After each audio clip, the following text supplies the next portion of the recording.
میں تمہیں طلاق دینا چاہتا ہوں۔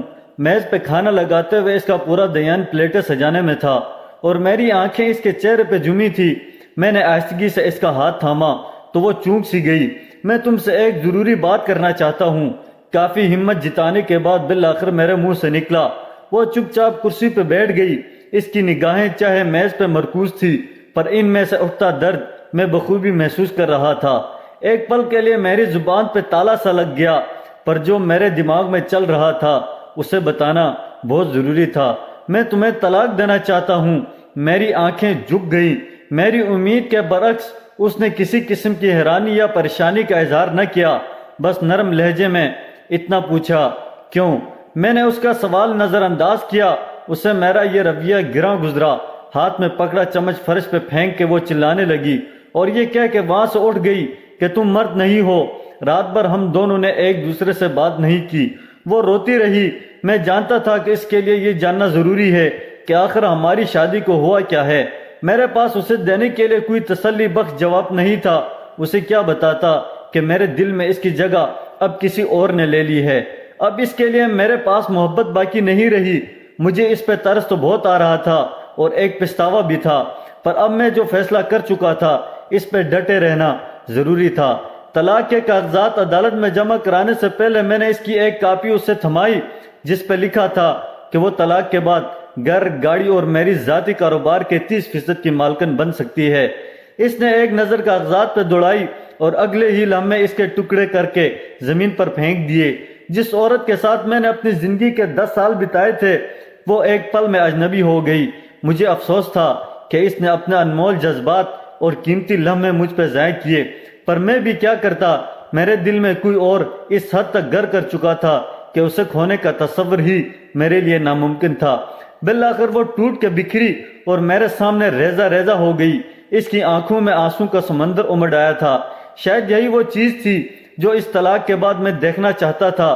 اگلے روز پورا دن اپنی نئی محبت کے ساتھ بیتا کہ جب میں تھکا ہارا گھر پہنچا تو وہ میز پہ کاغذ پھیلائے کچھ لکھنے میں مصروف تھی۔ میں نے اس پہ کوئی دھیان نہ دیا اور جاتے ہی بستر پہ سو گیا۔ دیر رات جب میری آنکھ کھلی تو وہ تب بھی کچھ لکھ رہی تھی۔ اب بھی میں نے اس سے کوئی سوال نہیں کیا۔ صبح جب میں اٹھا تو اس نے طلاق کی کچھ شرائط میرے سامنے رکھ دیے۔ اسے میری دولت اور جائیداد میں سے کچھ نہیں چاہیے تھا۔ وہ بس 1 مہینے مزید میرے ساتھ رہنا چاہتی تھی۔ اس 1 مہینے میں ہمیں اچھے میاں بیوی کی طرح رہنا تھا۔ اس شرط کی بہت بڑی وجہ ہمارا بیٹا تھا جس کا کچھ ہی دنوں میں امتحانات ہونے والے تھے۔ والدین کی طلاق کا اس کی تعلیم پہ برا اثر نہ پڑے، اس لیے میں اس کی یہ شرط ماننے کو بالکل تیار تھا۔ اس کی دوسری اور احمقانہ شرط یہ تھی کہ میں ہر صبح اسے اپنے باہوں میں اٹھا کے گھر کے دروازے تک چھوڑنے جاؤں، جیسا شادی کے ابتدائی دنوں میں کرتا تھا۔ وہ جب کام پہ باہر جانے لگتی تو میں خود اسے اپنے باہوں میں اٹھا کے دروازے تک چھوڑ آتا تھا۔ حالانکہ میں اس کی یہ بات ماننے کو تیار نہیں تھا، لیکن ان آخری دنوں میں اس کا دل توڑنا مناسب نہیں لگ رہا تھا، اس لیے میں نے یہ شرط بھی مان لی۔ اس کی ان شرائط کے بارے میں جب میں نے اپنی نئی محبت سے ذکر کیا تو وہ ہنس بولی، وہ چاہے جو بھی کر لے ایک نہ ایک دن طلاق تو اسے ہونی ہی ہے۔ میری بیوی اور میں نے اپنے طلاق کے معاملے سے متعلق کسی اور سے ذکر نہ کیا۔ شرط کے مطابق پہلے دن جب مجھے اسے اٹھا کے دروازے تک چھوڑنے جانا تھا تو وہ لمحات ہم دونوں کے لیے بے حد عجیب تھے۔ ہچکچاتے ہوئے میں نے اسے اٹھایا تو اس نے بھی اپنی آنکھیں بند کر لی۔ اتنے میں تالیوں کی ایک گونج ہم دونوں کے کانوں میں پڑی۔ پاپا نے ممی کو اٹھایا ہوا ہے، ہنسنے لگا۔ ہمارا بیٹا خوشی میں جھوم رہا تھا۔ اس کے الفاظوں سے میرے دل میں ایک درد سا اٹھا اور میری بیوی کی کیفیت بھی لگ بھگ میری جیسی تھی۔ پلیز اسے طلاق کے بارے میں کچھ مت بتانا، وہ آہستگی سے بولی۔ میں نے جواباً سر ہلایا۔ اسے دروازے تک چھوڑ کے بعد میں اپنے آفس کی طرف نکل پڑا اور وہ بس سٹاپ کی طرف چل دی۔ اگلی صبح اسے اٹھانا میرے لیے قدر آسان تھا اور اس کی ہچکچاہٹ میں بھی کمی تھی۔ اس نے اپنا سر میری چھاتی سے لگا لیا۔ ایک عرصے بعد اس کے جسم کی خوشبو میرے حواس سے ٹکرائی۔ میں بغور اس کا جائزہ لینے لگا۔ چہرے کی گہری جریاں اور سر کے بالوں میں اتری چاندی اس بات کی گواہ تھی کہ اس نے اس شادی میں بہت کچھ کھویا ہے۔ 4 دن مزید گزرے، جب میں نے اسے باہوں میں بھر کے سینے سے لگایا تو ہمارے بیچ کی وہ قربت جو کہیں کھو سی گئی تھی واپس لوٹنے لگی۔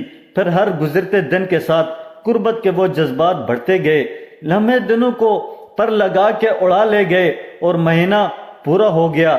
اس آخری صبح میں جانے کے لیے تیار ہو رہا تھا اور وہ بیڈ پہ کپڑے پھیلائے اس پریشانی میں مبتلا تھی کہ آج کون سا لباس پہنے، کیونکہ پرانے سارے لباس اس کے نحیف جسم پہ کھلے ہونے لگے تھے۔ اس وقت مجھے اندازہ ہوا کہ وہ کتنی کمزور ہو گئی ہے، شاید اسی لیے میں اسے آسانی سے اٹھا لیتا تھا۔ اس کی آنکھوں میں امٹتے درد کو دیکھ کے نہ چاہتے ہوئے بھی میں اس کے پاس چلا گیا اور اس کے کندھے پہ ہاتھ رکھا۔ پاپا ممی کو باہر گھمانے لے جائیں۔ ہمارے بیٹے کی آواز میرے کانوں میں پڑی۔ اس کے خیال میں اس پل یہ ضروری تھا کہ میں کسی طرح اس کی ماں کا دل بہلاؤں۔ میری بیوی بیٹے کی طرف مڑی اور اسے سینے سے لگا لیا۔ یہ لمحہ مجھے کمزور نہ کر دے، یہ سوچ کے میں نے اپنا رخ موڑ لیا۔ آخری بار میں نے اسے اپنے باہوں میں اٹھایا، اس نے بھی اپنے بازو میری گردن کے گرد حائل کر دیے۔ میں نے اسے مضبوطی سے تھام لیا۔ میری آنکھوں کے سامنے شادی کا وہ دن گردش کرنے لگا جب پہلی بار میں اسے ایسے ہی اٹھا کے اپنے گھر لایا تھا اور وعدہ کیا تھا کہ مرتے دم تک ایسے ہی ہر روز اسے اپنے سینے سے لگا کے رکھوں گا۔ میرے قدم فرش سے شاید جم سے گئے تھے، اسی لیے میں بمشکل دروازے تک پہنچا۔ اسے نیچے اتارتے ہوئے میں نے اس کے کان میں سرگوشی کی، شاید ہمارے درمیان قربت کی کمی تھی۔ وہ میری آنکھوں میں دیکھنے لگی اور میں اسے وہیں چھوڑ کے اپنی گاڑی کی طرف بڑھا۔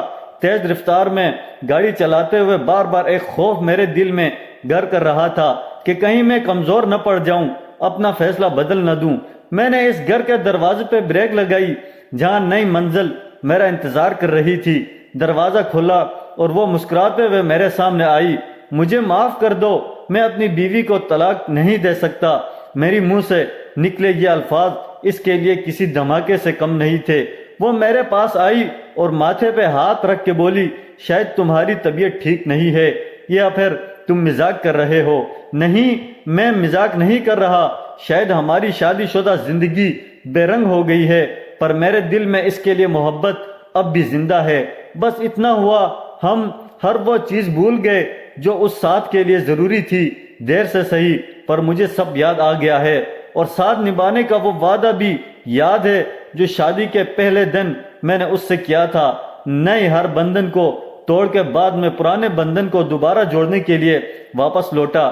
میرے ہاتھ میں پھولوں کا ایک گلدستہ تھا جس میں موجود پرچی پہ لکھا تھا، میں ہر روز ایسے ہی تمہیں اپنے باہوں میں اٹھا کے دروازے تک چھوڑنے آؤں گا، صرف موت ہی مجھے ایسا کرنے سے روک سکتی ہے۔ میں اپنے گھر میں داخل ہوا اور دوڑتے ہوئے سیڑھیاں چڑھنے لگا۔